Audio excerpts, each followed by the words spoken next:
So my hair is a mess and I'm sweating because I'm in a sweater and I'm holding a hot baby who's also in sweaty pajamas.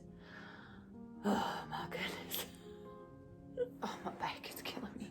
You are a huge part of these kids' lives and you're not going to be perfect, and it's okay. And don't let Instagram or YouTube tell you that you have to be perfect at this to do it. You just need to be okay.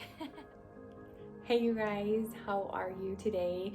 Thank you so much for clicking on my video. If you're new here, my name is Nicole and I am a single mom to 6 kids, 4 of which are biological and 2 are foster kiddos.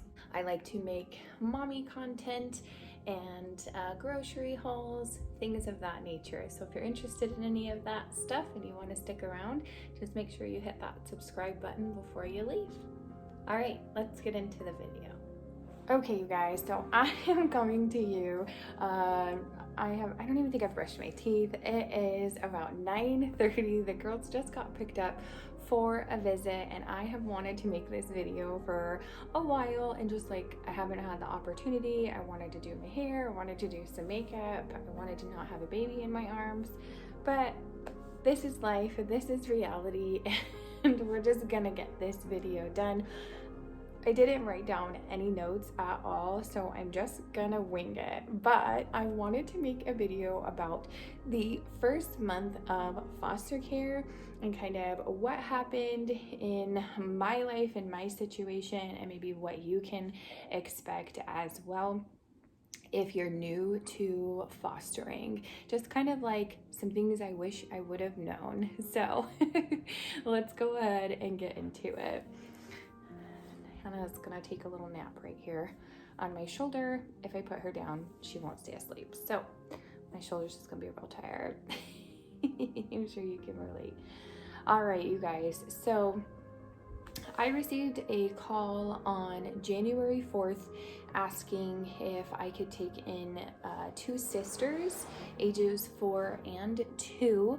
And I can't tell you why they were taken into DCS custody. I waited for about a week to get a call after I got my license. So I was pretty excited, and I want to recommend that you take some time, that the kids they're taking care of the kids, and you can take a minute to get your house situated, talk to your kids, and kind of get prepared. They do give you that time. I kind of was so excited to get the call that I was like, I'll be right there. And I didn't really like prepare at all. I didn't go to the grocery store. I didn't go, to pick up like diapers or anything like that. So I do highly recommend that even if you're super excited like I was, definitely take a moment to, have a little family meeting if you have kiddos already, or if you have, husband, wife, whatever, and just maybe say a prayer and get your house in order. Because essentially they say the first 24 hours, I'm gonna say the first 2 weeks are chaos, like sheer chaos. If I'm completely honest with you guys, I have never doubted my ability to do something more than I did in those first 2 weeks. I was talking to God and I was like, what did you sign me up for? I am not good at this. Like, I can't believe that I'm doing this. I'm horrible at this. I suck. Like, I had so much doubt and so much anxiety in those first 2 weeks. So I reached out to my family specialist. Just make sure that you're honest with them. I have a good relationship with mine. We share similar faith, and so that's definitely awesome. And they know pretty much your whole life story because you've had to tell it to them. So I was honest with her, and I told her, I was like, I'm nervous. I'm not good at this. I'm worried I can't have a bad day. I feel like I have to be perfect, and I'm so not. and it just, was just so many thoughts going in my mind. I've definitely looked on Instagram for like foster families to follow, and they just seemed seriously so perfect. Like everything in their home matched, their kids all matched, they were all like, Pinterest worthy, everything. And it was just like they could give these kids the most amazing experiences ever. And I kept thinking, like, that is not who I am. That's not the mom I am. I don't have, those kind of funds. And, that's just, I don't know, that's just not who I am. So I really was feeling like a failure. But thankfully, my family specialist, she just was absolutely amazing and told me that it's completely normal to feel that way, and that she was grateful that I shared that information with her, and that, we said a prayer actually, and she told me to remember to read my devotionals every morning, and that if I was having a bad day, that I needed to make sure that I read them, and that was likely the cause. So I've definitely been trying to do that, but I'm super grateful for her support. I got the girls. I went and I picked them up. They should typically bring them to your house. I don't know if that matters or not, but again, I was like, I can come get them, because I was told, that they could tell you they're going to be there at a certain time, and it doesn't mean that they're going to be there at a certain time. So I'm like, you know what, if I go get them, I can control it. So that's what happened. I went and got them. It took a while. I was there for probably an hour.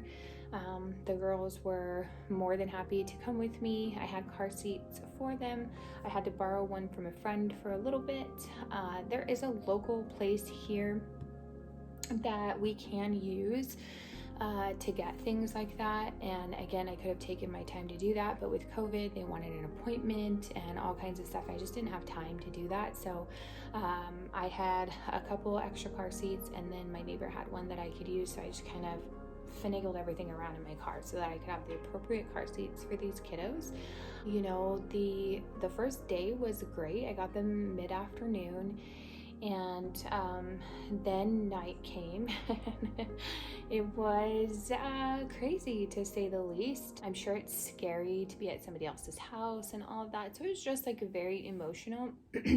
And then I didn't sleep. It felt like I had two newborns at my house, and every move that they made, I don't know if they're gonna try to leave, if they're gonna get up and go in the living room and raid the pantry. Like, you just have no idea what is going to happen. So I did not sleep, which caused a pretty hard second day, because obviously I didn't sleep, and then I have heard that I was nursing all night, so it was pretty rough. I think it took a solid 3 weeks to start getting the hang of things, and just trial and error with things, with bedtime, and kind of what works and what makes them feel comfortable, and how does that fit into our lives, and how can we be there for them, and things like that, without like completely disrupting all of the other schedules that we have. So for instance, this is obviously Hannah's crib right here, but across from me, if you saw one of my videos, you know that I have the 2-year-old in here as well. Well, they both can cry at night, and then they can wake each other up. So that is a challenge, and something that we've had to work through, and kind of what works best for both of them to get a good night's rest, as well as myself. So you may need to make arrangements and things of that nature as to what works best for what kid, and make sure that everybody's getting a good night's sleep. So definitely important. Food is another one. I heard horror stories of kids, only eating potato chips and things like that. And thankfully, they both have a good appetite. They eat well. It was a little bit rough in the beginning, but now, I give them the things that they like, as well as have them try some new things. So that is actually going pretty good. But you might want to sit with the kids and kind of ask them, what are their things that they like to eat, and try to accommodate a little bit, so at least they can have something that they feel comfortable with. So for instance, the girls really love grapes. I've told you guys that I buy grapes all the time. So I will do some grapes with maybe like another fruit, or some grapes with dinner, as well as, the green beans and the other food. So that way there's something there that they do appreciate. They can get some nutrition, even if that's all that they eat. but they see something familiar that they like. So just a little recommendation there for food time. There will be messes. There will be a lot of messes if you have younger kids. I think the biggest challenge of all, you guys, is having kids come into your home. Now, this is if you're already a parent, maybe if you're not too, I don't know, because I'm a mom. So having kids come into your home that don't follow your rules, if that makes sense. So I know that sounds silly, it sounds so obvious, but that has been like the hardest part for me, is like, you know, my other kids, they just listen, or like they just know the rules, you know, because like I've already taught them. And so I'm having to reteach, you know, 2 kiddos who have like their own personalities and their own opinions already. They didn't start from this age in my house of me telling them, you know, what was expected of them. But you know, you've got 2 little opinionated kiddos, and you know, you've got these rules, and they're just, you know, basic rules. You know, it's hard. Like, you have to be patient and you have to be willing to teach, and that is something that I definitely struggle with. So we've been working, you know, together. We've worked together as a family with it, and you know, we're definitely now at a point where into week 5 as of today, and it's, you know, it's going a lot better. They kind of, you know, understand the dynamic of the house, which I really appreciate that, and they're actually both doing really, really good kind of in all areas. So I'm really proud of them. So let's see. Again, I didn't think this through. That's a horrible idea. Essentially, reunification is the goal. So you will have like a lot of meetings with people, court appointments, and things like that. For us right now, everything is telephonic because of COVID.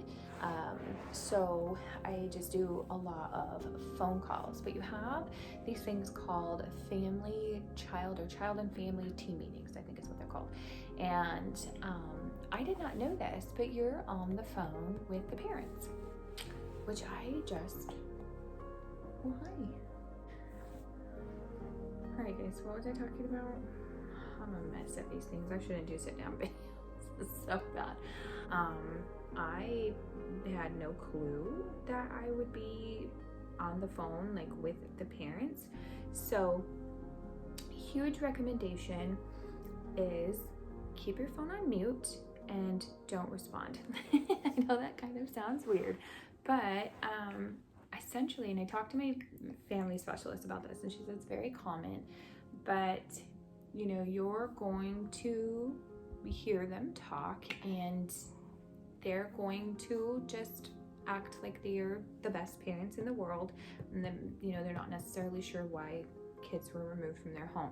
So it's kind of hard to hear, and you know, you might want to say something, or you might want to chime in, and my family specialist was like, don't just don't say anything. So I kept my phone on mute and just kind of rolled my eyes out loud at certain things that were said, without saying anything to them unless I was called upon. So I went first and just kind of talked about the progress that the girls were making from when I first got them, because I did receive a call when I first got them, and they asked a lot of questions that I would have like no idea. Like, can they stack bricks on top of each other?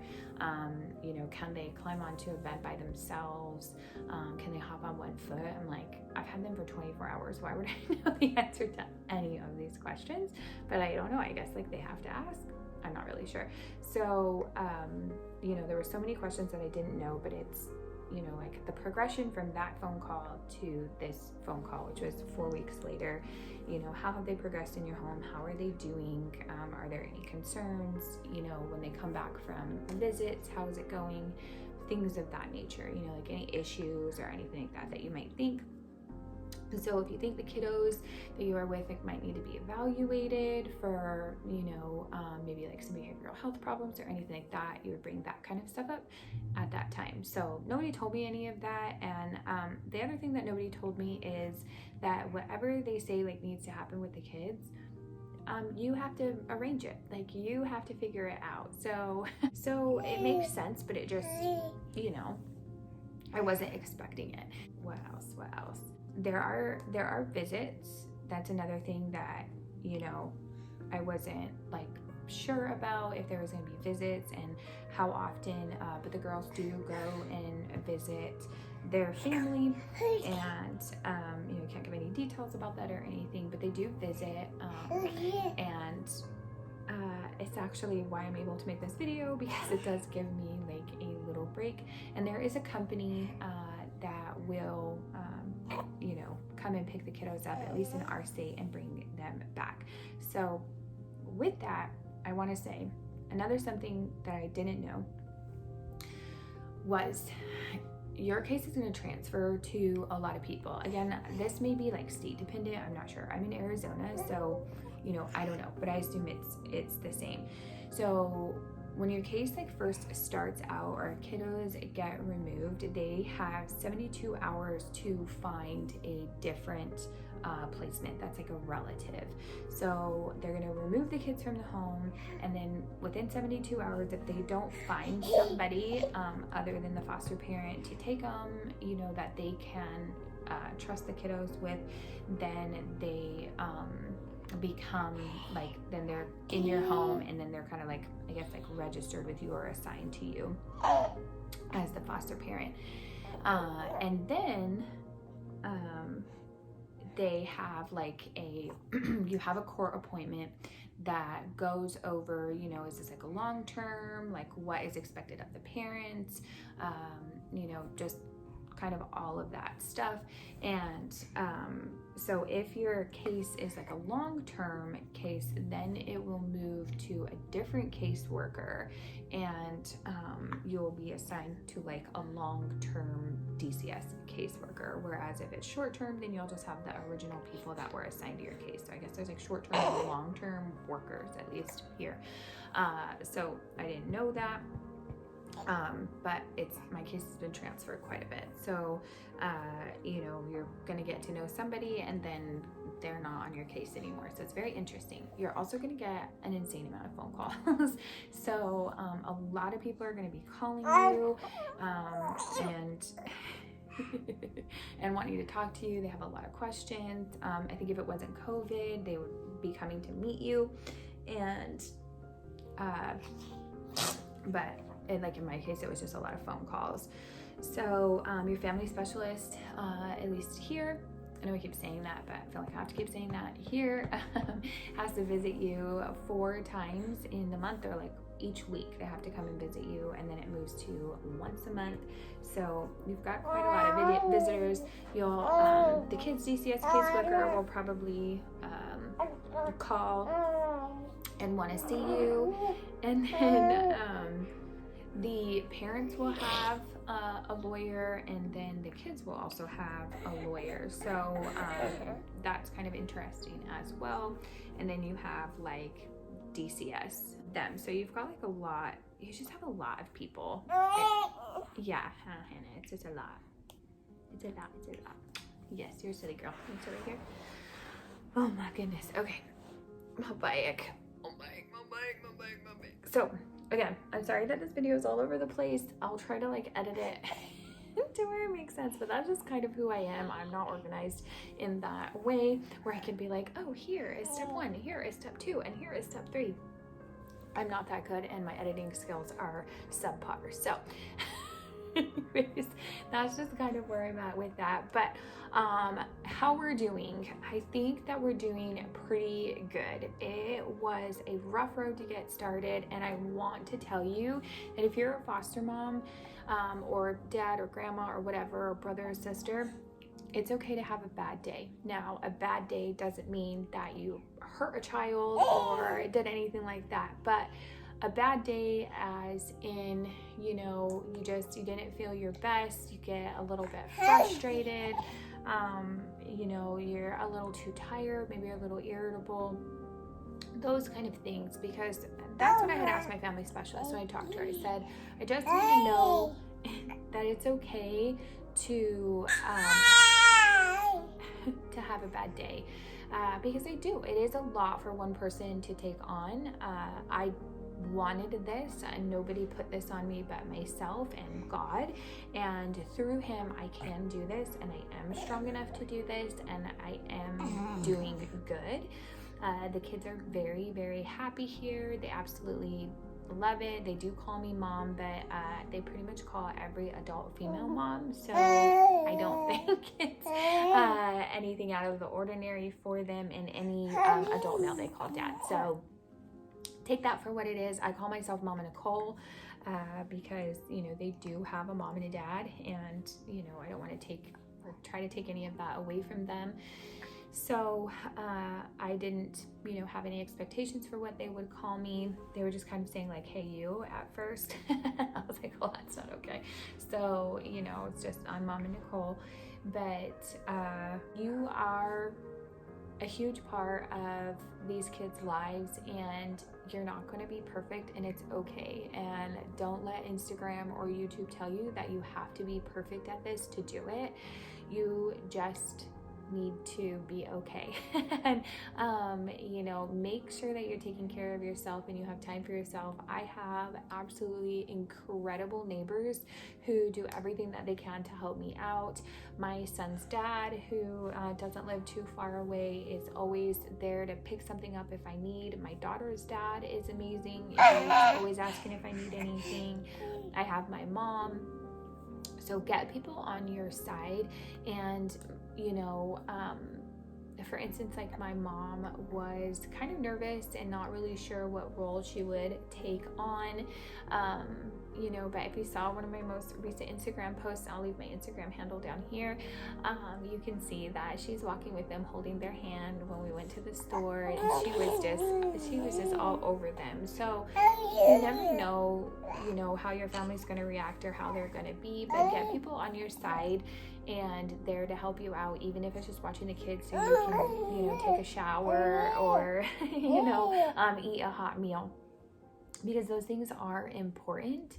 And, you know, I try to use my time where they're gone with the visits wisely and spend time with little Miss Hannah a lot more, and with my older kids too, though they're in school. So, you know, if you guys are interested at all in being a foster parent, or you have any questions, definitely leave them below. I don't have like a huge following or anything. I would love to do a Q&A. I just don't think I would get enough questions to do a whole video on one. But if you have any, you guys, seriously, please leave them below.